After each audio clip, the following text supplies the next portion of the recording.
Les résultats officiels totaux et provisoires de la Commission nationale de recensement des votes sont attendus d'ici vendredi soir. Les chiffres définitifs doivent être publiés par le Conseil constitutionnel. Avec plus de 114 000 voix contre et près de 112 000 voix pour, la coalition dirigée par Khalifa Sall, la majorité gagne le scrutin dans la capitale sénégalaise. La coalition menée par le parti du chef de l'État sénégalais Macky Sall a remporté à Dakar les élections législatives de dimanche, selon des résultats officiels partiels immédiatement contesté par le camp du maire de la capitale Khalifa Sall en prison pour détournement de fonds présumés. C'est déjà été annoncé par la cellule de communication de Benno Bokk Yakaar. C'est pratiquement les mêmes résultats qui sont sortis aujourd'hui.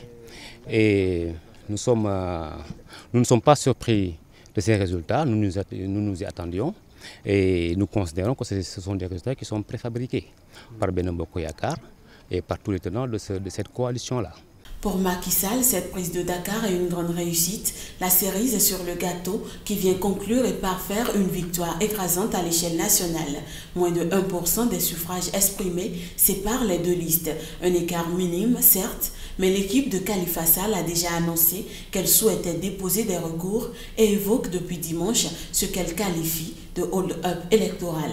Nous avons entendu déposer un recours. Malheureusement, la commission départementale ne prend pas les recours parce qu'elle a pour rôle de vérifier les cohérences entre les soldes des chiffres et les voix attribuées à chaque parti ou coalition de partis.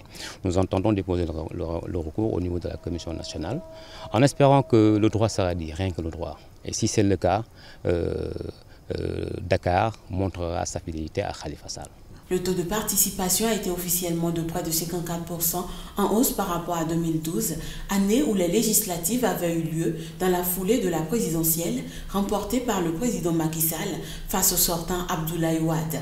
Sur 165 sièges de l'Assemblée, 105 dont les 15 de la diaspora seront pourvus au scrutin majoritaire, un système favorisant le parti arrivé premier dans chaque département puisqu'il en raflera tous les sièges. 60 autres sièges seront répartis à la proportionnelle.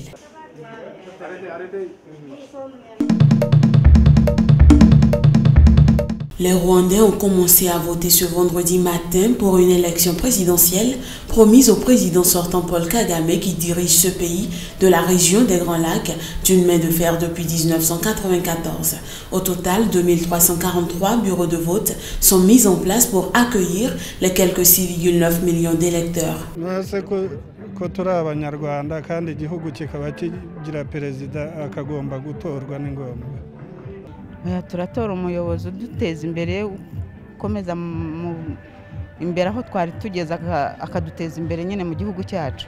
Paul Kagame, qui avait été élu président en 2003 et 2010 avec plus de 90% des voix, est opposé à deux candidats dont Frank Habineza, leader de la seule formation d'opposition tolérée au Rwanda, le Parti démocratique vert, et Philippe Mpayimana, candidat indépendant.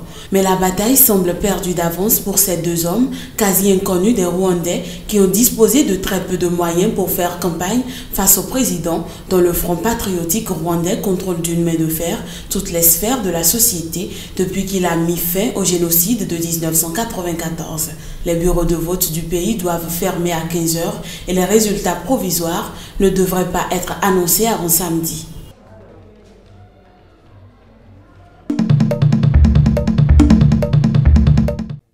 Certains ancêtres de Véronica ont été tués par des militaires allemands au début du XXe siècle. Comme la plupart des habitants de ce township dans le nord de la Namibie, elle appartient à la tribu des Herero, une ethnie qui a bien failli disparaître. 80% d'entre eux ont été massacrés lors d'un génocide orchestré par les colons allemands. Les Allemands ont fait souffrir ma grand-mère. Elle a dû s'enfuir, elle a grandi à l'étranger et elle a été forcée de parler une autre langue. Nous vivons dans la pauvreté à cause de ce qu'ils nous ont fait à l'époque. Nous voulons des réparations, nous voulons qu'ils nous rendent notre dignité et nos terres. Cette petite plaque évoque les souffrances des Herero, au milieu d'un cimetière pour les soldats allemands tombés au combat. Il aura fallu attendre un siècle après l'ordre d'extermination signé par un général allemand pour que Berlin commence à reconnaître sa responsabilité. Des négociations sont en cours avec le gouvernement namibien pour obtenir des excuses formelles et des réparations financières. Des discussions sans valeur aux yeux des Herero et des Nama, une autre tribu rebelle massacrée par les colons. Je n'attends rien de ces négociations parce qu'elles sont douteuses depuis le tout début. Elles partent du principe que tous les Namibiens ont été affectés. Ils nient le fait que seuls les Nama et les Herero ont été massacrés. Donc ces négociations sont une arnaque du début à la fin. Les chefs traditionnels des deux tribus réclament des réunions tripartites, sur le modèle des négociations entre l'Allemagne, Israël et les représentants juifs après l'Holocauste. Ils ne font pas confiance à leur gouvernement, composé essentiellement d'Ovambo, l'ethnie majoritaire en Namibie. Les Herero et les Nama ne sont pas la majorité dans notre gouvernement. Ils voudraient que les autorités prennent vraiment ça en compte. C'est déjà le cas. Mais les deux minorités se sentent discriminées, et elles voient le manque de considération de leur propre gouvernement jusque dans les lieux où ont souffert leurs ancêtres, comme l'existence de ce camping en bord de mer, sur un site qui fut un camp de concentration et où périrent des milliers de Herero.